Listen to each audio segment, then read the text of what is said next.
Op de algemene ledenvergadering binnen Roorda en Helmholt voor het laatst actief in het haardbestuur.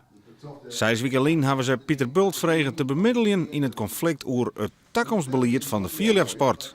Nou, er is weer een meningsverschil over, het gaat met name over de toekomst van het vierlap, de professionalisering. Maar ik hoef je dus niet in details te treden. Dat is iets wat wij met z'n tweeën bepraten en dat wil ik zo graag horen. De topliepers willen graag persoonlijke sponsoring. Maar de vraag is of dat bij een cultuursport past.